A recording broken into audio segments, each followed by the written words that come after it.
Alors bonjour à tous, voilà je vous ai fait ce tirage donc c'est pour le mois de juin pour les signes scorpion, signe ascendant ou lunaire scorpion, selon les énergies du mois de juin. Donc ici vous avez la carte de la pyramide. La pyramide représente une élévation spirituelle, une élévation, ça peut être une élévation spirituelle, ça peut être une élévation avec votre âme jumelle, ça peut être une élévation professionnelle. Enfin, il y a plusieurs cas de figure. Là, on dit quand même, il y a donc cette pyramide par rapport à un commerce. Est-ce qu'il y aurait des projets de créer, d'avoir un commerce possible avec votre âme jumelle? Donc, il y a une élévation par rapport à ce commerce. Par rapport donc à ce commerce, c'est un commerce ou une boutique, enfin peu importe. Là, vous avez la clé du destin. La clé du destin, ça veut dire tout simplement que certains ont la clé de leur destin en main. Tout le monde l'a, mais bon, là, c'est vraiment le moment propice apparemment. Pour démarrer donc cette élévation concernant un commerce et dont on a la clé du destin, donc on est capable de faire que ce début, euh, cette démarche par rapport à ce commerce, ces projets de commerce puissent se réaliser. Et il y a la naissance, ben oui, c'est la naissance d'un commerce. Ça peut aussi représenter la naissance d'une relation, une relation liée au commerce, une relation d'âme jumelle liée au commerce qui vous apporte une certaine élévation, mais vous avez la clé qui permet de réussir, de réussir. La clé vous permet donc avec la clé du destin, là vous avez toutes les cartes pour réussir donc ce projet de commerce pour certains. D'autres, là on vous parle de mariage céleste. Donc apparemment vous allez vous retrouver avec votre âme jumelle. Je dis bien âme jumelle et pas âme sœur parce que comme je l'ai déjà dit, c'est pas la même chose. Les âmes sœurs, c'est les égaux. Les âmes jumelles, c'est les âmes, tout simplement. Donc là, donc il y a le mariage céleste, donc une réunion de deux âmes qui se retrouvent, il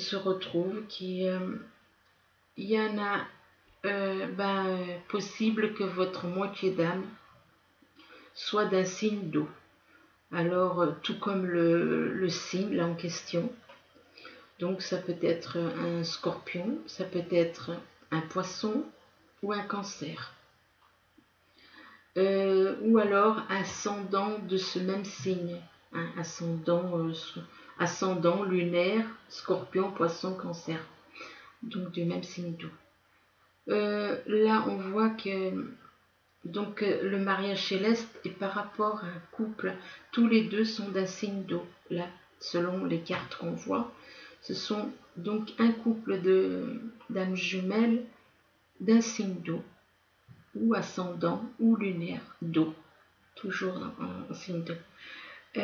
Ça vous apporte cette réunion, ça vous apporte la sérénité, ça vous apporte le bien-être, ça vous apporte l'harmonie, vraiment, c'est voilà, hein, de toute façon, un mariage céleste, ça ne peut qu'apporter ça.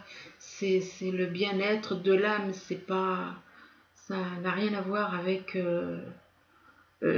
quoique il vaut mieux harmoniser la chair et l'âme aussi.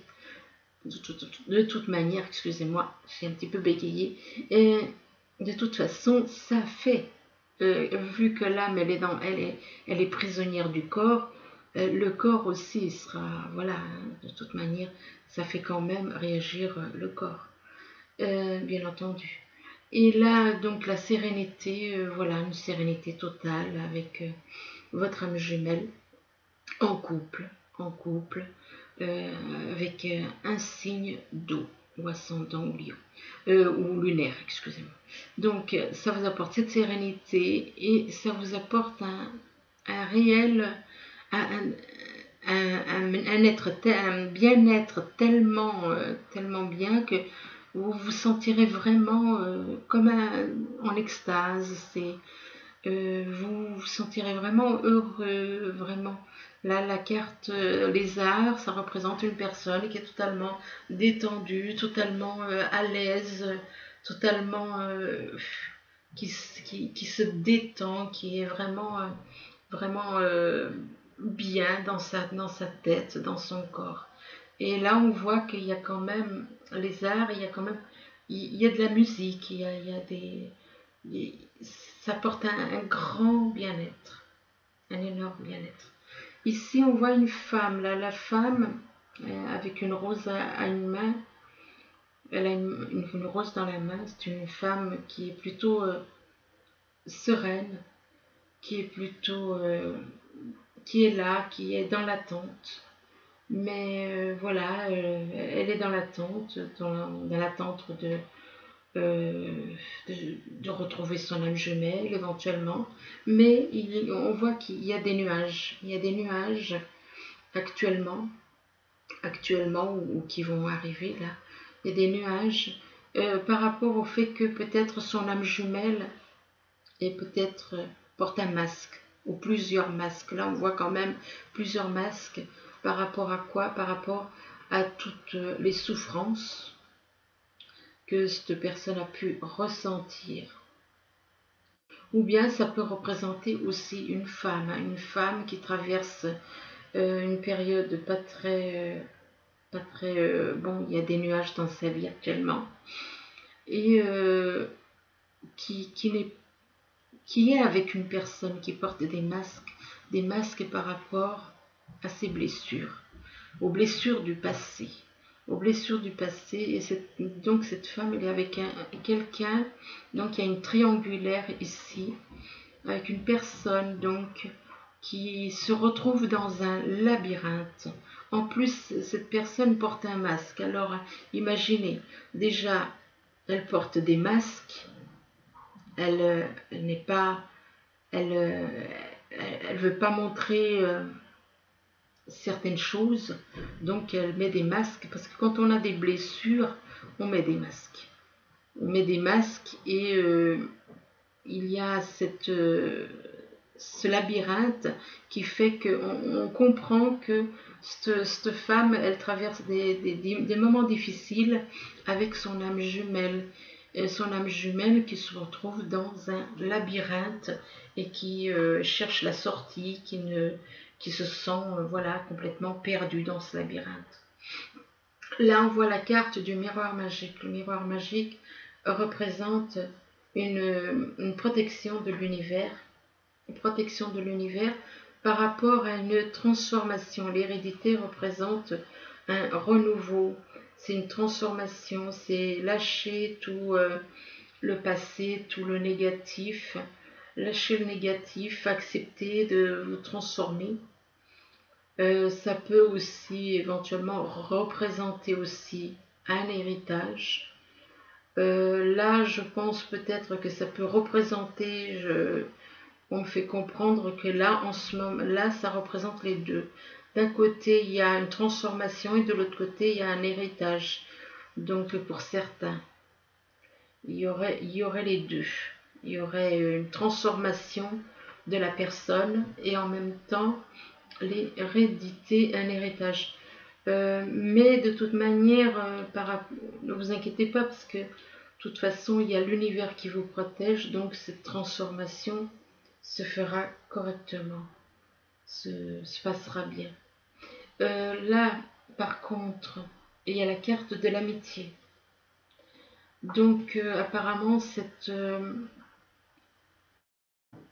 personne-là, peut-être qu'elle représente son âme jumelle comme une amie, qu'elle considère son âme jumelle comme une amie possible.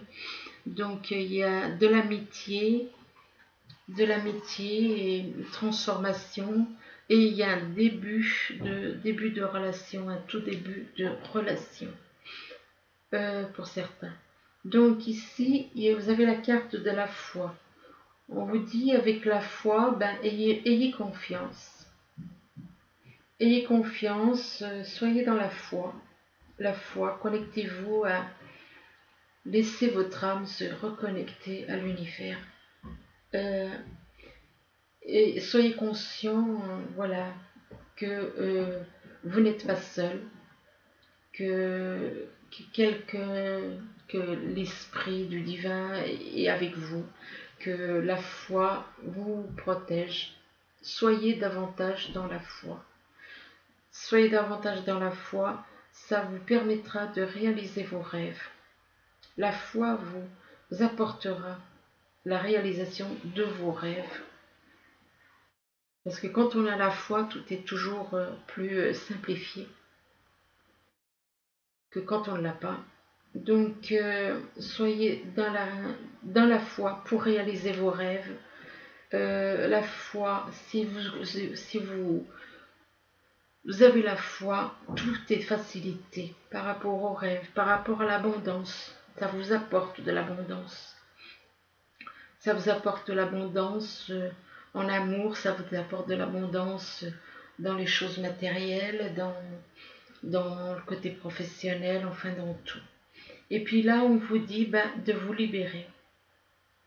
De vous libérer, peut-être que la libération de tout ce qui est négatif. Libérez-vous pour vous reconnecter, vraiment laissez votre âme se reconnecter au divin, de se reconnecter par la foi.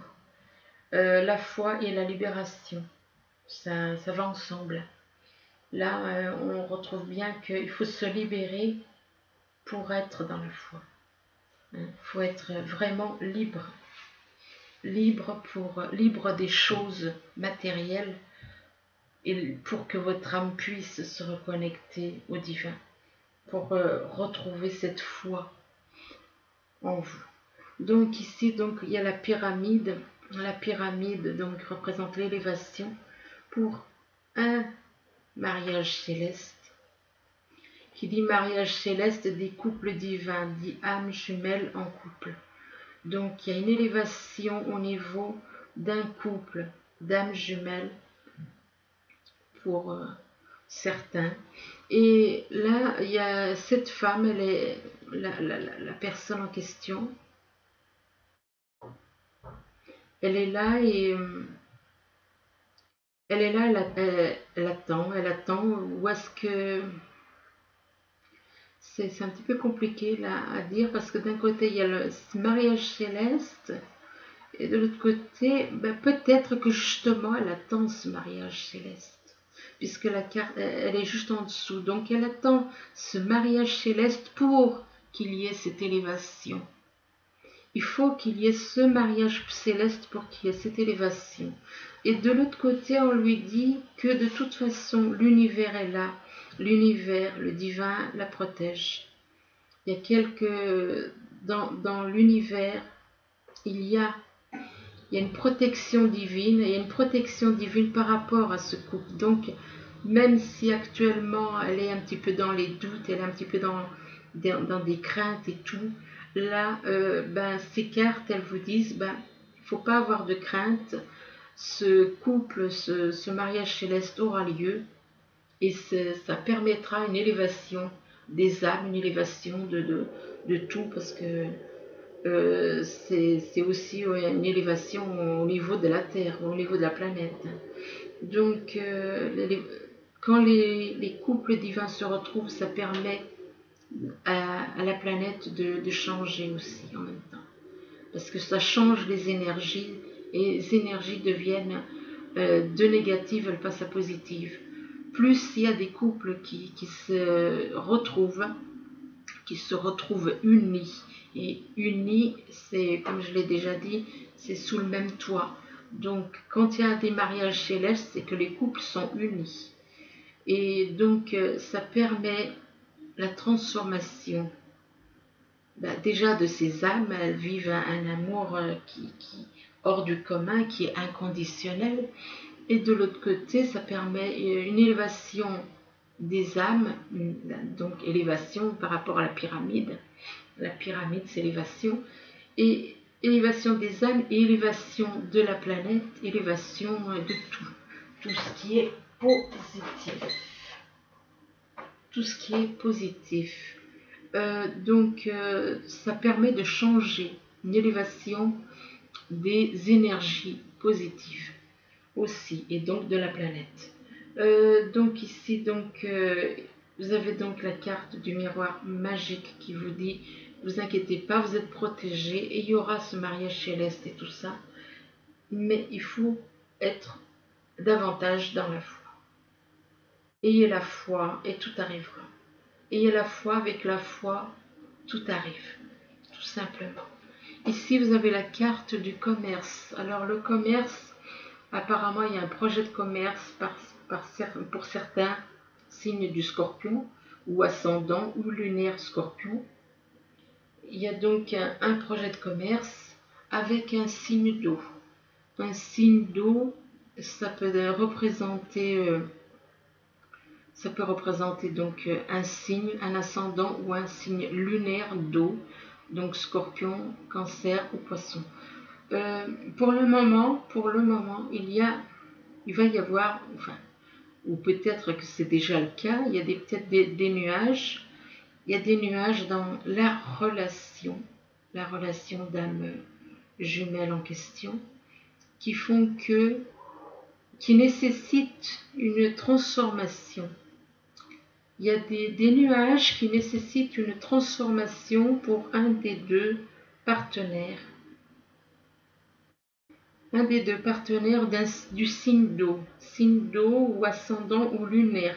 Il y en a un des deux, il a besoin de se transformer, de changer, d'évoluer.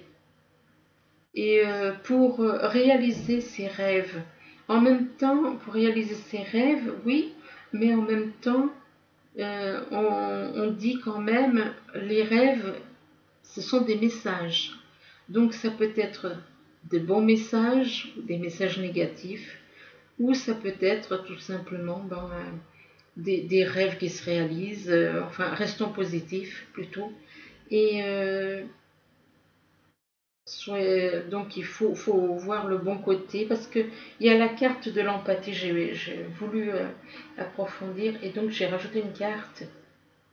Et donc c'est une fois qu'il y aura ces nuages et cette transformation par rapport à cette personne d'un signe d'eau, donc ou ascendant ou lunaire, signe d'eau, eh bien il y aura l'empathie. Et l'empathie, ça représente donc une entente, savoir comprendre les autres, savoir se mettre à la place des autres pour comprendre.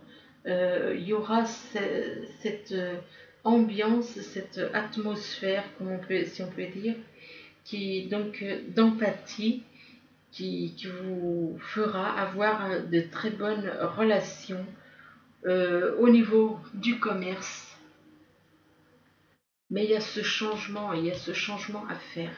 Là, pour le moment, il y a des nuages, et il y a cette grande transformation à faire pour réaliser ses rêves par rapport à ce commerce, et ressentir vraiment une totale harmonie, l'empathie. On peut dire que c'est de l'harmonie avec les uns et les autres, avec les gens autour, parce que de toute façon, pour monter un commerce, il faut quand même être amical, se sentir bien avec les gens.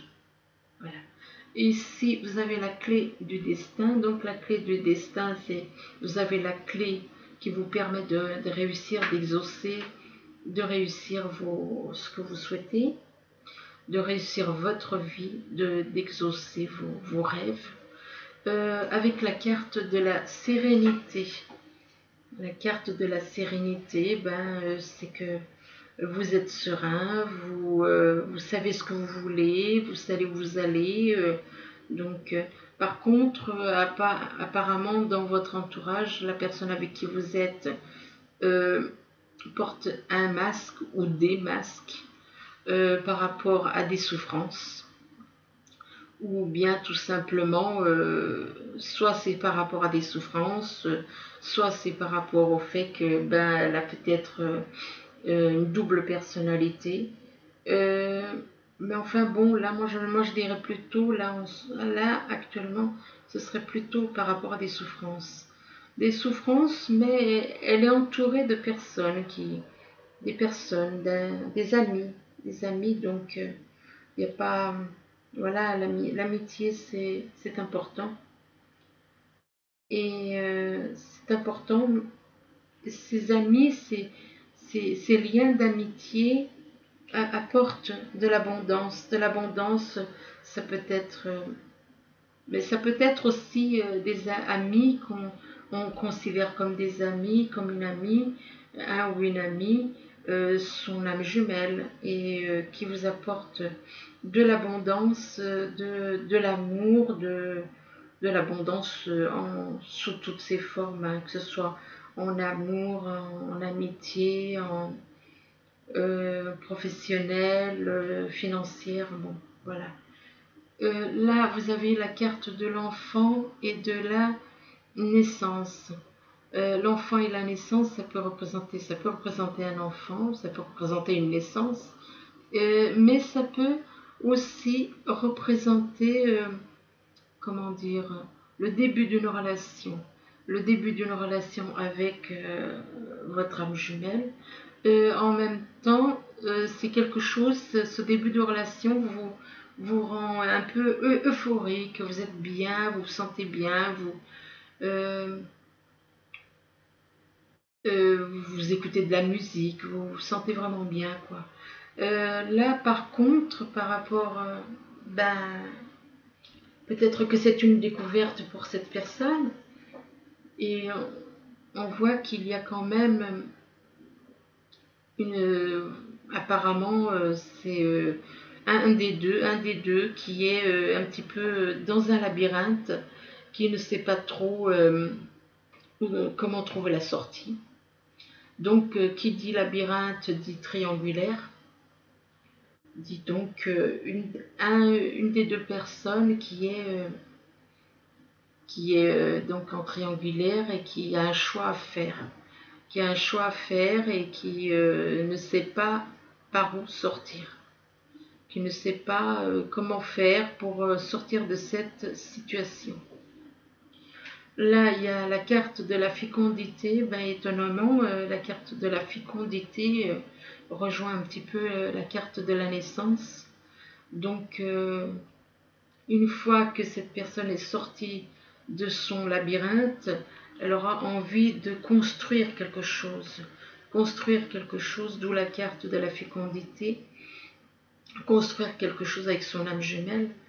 Euh, c'est vrai que c'est un petit peu contradictoire parce que apparemment ils sont pas les deux là, je veux dire les deux âmes jumelles là en couple mais sans être en couple, ne sont pas sur la même longueur d'onde, puisque il y a la carte là du labyrinthe. Déjà il y en a une qui est dans l'extase de commencer quelque chose avec son âme jumelle. Simplement après elle découvre que son âme jumelle peut être en triangulaire, et du coup ben, une fois que son âme jumelle est sortie de ce labyrinthe, une fois qu'elle sait ce qu'elle veut, elle aussi elle aura envie apparemment après, elle aura aussi envie de construire quelque chose avec son âme jumelle et de se libérer des fardeaux du passé, de se libérer, de reconstruire sur de nouvelles bases, se libérer son âme. La libération, là on comprend que l'oiseau ça représente notre âme. Notre âme a besoin d'aller de l'avant. Notre corps est une prison pour notre âme. Et là, l'âme, elle se libère de quelque chose. Elle était comme emprisonnée, et là elle se libère, elle se reconnecte au divin pour aller de l'avant, et aller de l'avant avec son âme jumelle et cette envie de construire quelque chose. Et là enfin ils seront, on va dire, ces deux âmes vont enfin réussir à se retrouver puisque là, il y a quand même ce labyrinthe qui les sépare, quoi. Il y a ce labyrinthe qui les sépare du fait que, bon voilà, celui qui est en couple, il est complètement égaré, complètement perdu dans ce labyrinthe. Ce qui peut causer aussi du stress à certains. Donc voilà, bah écoutez, je vous ai donc ensuite fait un petit tirage. C'est le 3 de la prospérité, le 3 de la prospérité, donc pour les signes scorpions. 3 de la prospérité, c'est laissez-vous guider par vos passions. Faites ce que vous aimez et ayez confiance en vous et en vos aptitudes et talents. Développez vos connaissances en retournant sur les bancs de l'école, en suivant les conseils d'un mentor ou en vous rapprochant de personnes ayant les mêmes idées que vous. Donnez libre cours à votre créativité. Qui parle de créativité, ben là ça parle de commerce. Donc c'est de la créativité aussi. Voilà, ben écoutez, j'espère que ce tirage pourra vous aider. Enfin, je le souhaite. Je vous souhaite une bonne journée, une bonne soirée, ou enfin tout dépend quand vous verrez ce tirage. Je vous remercie. Au revoir.